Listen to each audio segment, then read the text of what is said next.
Assalamualaikum warahmatullahi wabarakatuh. Pada kesempatan kali ini kita akan belajar tentang dampak sosial informatika. Yang pertama, kita mengenal dulu apa itu masyarakat digital, ya. Jadi, sebelum kita belajar dampak sosial informatika, kita mengenal dulu apa itu masyarakat digital. Masyarakat digital adalah hubungan antar manusia yang terjadi melalui teknologi dengan memanfaatkan jaringan internet dan media atau platform tertentu. Jadi, masyarakat digital itu merupakan hubungan antara manusia yang satu dengan manusia yang lain, tetapi dengan melalui teknologi, memanfaatkan jaringan internet atau media platform tertentu. Misalkan contohnya kalau pada saat ini kita menggunakan WhatsApp untuk berkomunikasi, untuk berhubungan dengan orang lain, untuk ngobrol dengan orang lain, itu dengan menggunakan media ya, menggunakan media dan juga menggunakan jaringan internet. Terus selanjutnya ada istilah konvergensi masyarakat digital. Apa sih konvergensi itu? Konvergensi adalah sebuah titik yang mempertemukan dua pihak. Jadi kalau dalam bahasa Indonesia, konvergensi itu dikatakan adalah sebuah titik yang mempertemukan dua pihak. Beberapa konvergensi dalam masyarakat digital pada revolusi industri 4.0 adalah sebagai berikut. Yang pertama adalah konvergensi melalui teknologi analog dan digital. Konvergensi melalui teknologi analog itu sudah mulai ditinggalkan karena sinyal analog sering mudah gangguan. Jadi kerap terjadi gangguan kalau berkomunikasi menggunakan sinyal analog. Nah, makanya pada saat ini itu menggunakannya adalah dengan sinyal digital. Terus selanjutnya ada konvergensi melalui media teknologi komunikasi sebagai realitas sosial. Jadi kayak realisasi sosial ya, tapi menggunakan teknologi komunikasi. Selanjutnya ada konvergensi melalui media teknologi komunikasi sebagai barometer sosial. Jadi barometer itu adalah seperti alat pengukur ya. Jadi konvergensi melalui media teknologi komunikasi sebagai barometer sosial. Yang terakhir ada konvergensi melalui teknologi komunikasi dan proses sosial. Oke, selanjutnya adalah fase perkembangan media sosial, di mana diawali pada tahun 1978 ditemukannya papan buletin. Papan buletin ini menyampaikan informasi-informasi. Selanjutnya pada tahun 1995 ditemukannya GeoCities. Tahun 1997 muncullah 6degree.com. Ini adalah jejaring sosial pertama seperti kalau saat ini ya Facebook gitu. Selanjutnya pada tahun 1999 muncullah Blogger. Jadi Blogger itu menyediakan layanan untuk membuat blog pribadi. Di sana disediakan template-template banyak yang bisa kita pilih untuk membuat blog pribadi kita. Selanjutnya pada tahun 2002 lahirlah Friendster. Friendster itu seperti Facebook ya, jejaring sosial juga yang dulu sangat banyak penggunanya. Tahun 2003 muncullah LinkedIn, ini juga sama seperti Friendster ya. Terus tahun 2004 muncullah Facebook, tahun 2008 muncul YouTube. Sekarang sudah banyak konten kreator yang berkarya di YouTube ya. Tahun 2006 muncul Twitter, tahun 2007 muncul Whisper, tahun 2009 muncul Instagram, dan saat ini lebih banyak lagi untuk media sosialnya ada Snapchat, TikTok, dan lain sebagainya. Tentunya ketika suatu teknologi itu bertambah maju, pasti akan ada dampak atau pengaruh terhadap masyarakat. Nah, dampak TIK dalam masyarakat digital itu pasti akan ada dampak positifnya dan juga ada dampak negatifnya. Kita bahas satu persatu dampak positif dan negatif di berbagai bidang dalam masyarakat digital.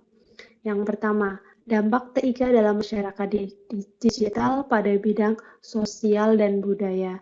Jadi ada dampak positif dan juga ada dampak negatif. Dampak positif yang pertama adalah meningkatnya percaya diri. Yang kedua, hubungan sosial masyarakat dapat terjalin di mana saja dan kapan saja. Jadi kita bisa berkomunikasi di mana saja dan kapan saja dengan mudah ya untuk saat ini. Terus yang ketiga, budaya Indonesia semakin lebih dikenal masyarakat luas. Selanjutnya ada dampak negatifnya juga. Dampak negatifnya yang pertama ada kemerosotan moral di kalangan warga masyarakat. Jadi sekarang banyak sekali ya yang menyalahgunakan media sosial, malah bukan menunjukkan yang baik tapi malah menunjukkan sifat-sifat yang kurang tepat. Terus kenakalan dan tindakan menyimpang di kalangan remaja. Pola interaksi antar manusia yang berubah. Jadi kalau dulu mungkin ketika kita menunggu di jalan atau menunggu naik kendaraan umum, kita ngobrol atau berbicara dengan yang sama-sama sedang menunggu. Tapi sekarang lebih sibuk dengan handphone masing-masing misalkan. Otomatis interaksi antar manusia sekarang jadi berubah ya. Terus selanjutnya ada dampak TIK dalam bidang pendidikan. Yang pertama dampak positifnya, munculnya media elektronik sebagai sumber ilmu dan pusat pendidikan. Yang kedua, sistem pembelajaran tidak harus melalui tatap muka seperti saat ini ya.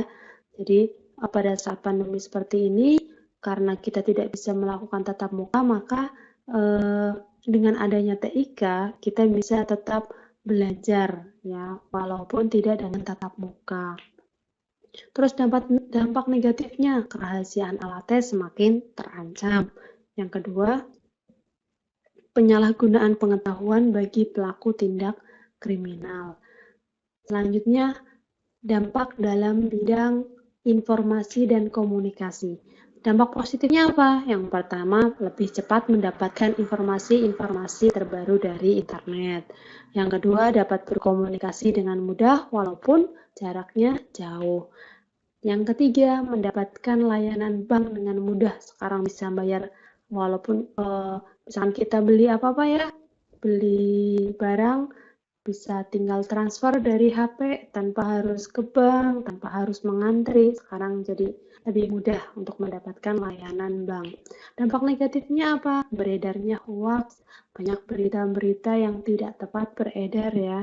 Terus yang kedua, penggunaan informasi dan situs tertentu yang bisa disalahgunakan pihak tertentu. Yang ketiga, kerusakan komputer karena terserang virus maupun kehilangan file penting dalam komputer. Selanjutnya ada dampak dalam bidang ekonomi dan industri.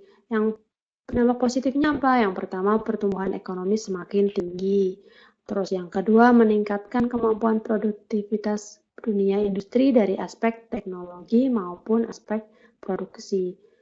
Dampak negatifnya, yang pertama, sifat konsumtif dan boros. Karena sekarang apa-apa mudah, jadi dengan adanya teknologi apa-apa mudah ya, kita jadi mudah untuk boros, mudah untuk membeli apa yang kita inginkan karena fasilitasnya sudah sangat mudah pada saat ini.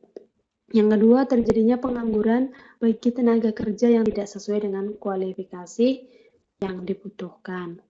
Selanjutnya ada dampak TIK dalam bidang kesehatan. Yang pertama, obat-obatan semakin berkembang kualitasnya dan dapat dipesan melalui apotek online.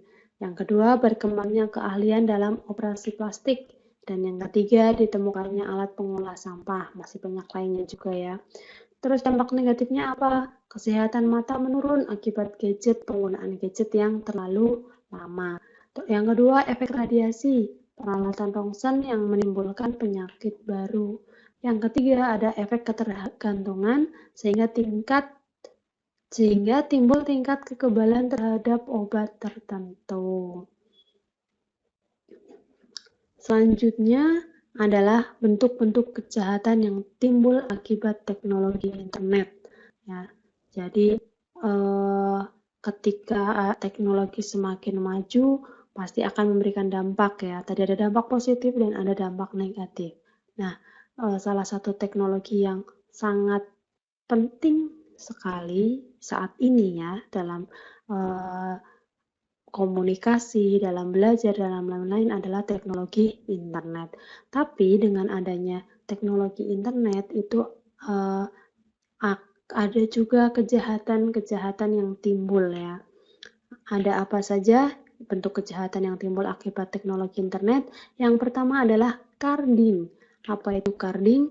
Carding adalah berbelanja menggunakan nomor dan identitas kartu kredit orang lain yang diperoleh secara ilegal. Biasanya mencuri data dari internet. Jadi misalkan carding itu adalah sebuah kejahatan. Misalkan ada orang melakukan pembelian atau belanja, tapi mengatasnamakan orang lain. Kita menggunakan data-data orang lain untuk berbelanja. Itu namanya carding. Terus yang kedua ada unauthorized access to computer system and service. Itu apa? Kejahatan yang dilakukan dengan cara menyusup ke dalam suatu sistem jaringan komputer tanpa izin. Yang ketiga ada data forgery. Data forgery adalah kejahatan dunia maya dengan memalsukan data pada dokumen-dokumen penting yang tersimpan melalui internet. Jadi kalau data forgery itu adalah memalsukan data pada dokumen-dokumen penting yang tersimpan dalam internet. Selanjutnya ada illegal contents. Nah, ini yang sering kita temui ya. Illegal contents adalah kejahatan dengan cara memasukkan data atau informasi ke internet tentang sesuatu yang tidak benar, dianggap melanggar hukum dan mengganggu ketertiban umum. Selanjutnya ada cyber espionage. Apa itu? Cyber espionage adalah kejahatan dengan memanfaatkan jaringan internet untuk melakukan kegiatan mata-mata terhadap pihak lain. Jadi kalau kita lihat spion ya, ada kata espionage. Bisa diingat-ingat spion itu kayak spion motor. Kita kan melihat spion untuk apa sih? Untuk melihat belakang, untuk ngintip ya. Nah, di sini cyber espionage itu adalah kejahatan yang memanfaatkan jaringan internet untuk melakukan kegiatan mata-mata terhadap pihak lain. Selanjutnya ada cyber sabotage. Itu apa? Adalah kejahatan yang dilakukan dengan membuat gangguan terhadap suatu data, program komputer, atau sistem jaringan komputer yang terhubung dengan internet. Jadi mencabotase ya, melakukan gangguan. Selanjutnya ada cracking. Cracking adalah kejahatan dengan menggunakan teknologi komputer yang dilakukan untuk merusak sistem keamanan suatu sistem komputer dan biasanya untuk melakukan pencurian. Jadi kalau cracking, misalkan dalam suatu komputer itu sudah diberi sistem keamanan, cracking adalah kejahatan yang merusak sistem keamanan tersebut. Untuk apa? Untuk melakukan pencurian. Selanjutnya ada phishing. Phishing adalah bentuk kejahatan yang dibuat untuk mengejek orang lain agar memberikan data pribadinya pada situs yang disiapkan oleh pelaku kejahatan. Jadi pelaku kejahatan itu mengecoh orang lain agar dia itu mengisi data pribadinya pada situs yang sudah disediakan, padahal situs itu palsu, atau misalkan kita tanpa sadar mengisi data pribadi kita pada situs tersebut. Nah, data itu ternyata nanti diambil atau situs itu memang sengaja dibuat untuk biar pelaku itu bisa menggunakan datanya untuk melakukan kejahatan. Nah, terus dengan adanya banyak kejahatan di dunia maya yang terjadi, bagaimana hukum menindak kejahatan tersebut? Nah, kalau di Indonesia itu ada UU ITE. Ini adalah hukum yang mengatur tentang kejahatan dunia maya. Apa itu UU ITE? Jadi di Indonesia itu memiliki Undang-Undang Informasi dan Transaksi Elektronik dengan nomor 11 tahun 2008 yang disebut dengan Undang-Undang ITE atau Undang-undang ini itu mengatur apa? Mengatur tentang informasi serta transaksi elektronik atau teknologi informasi secara umum. Ya, terima kasih.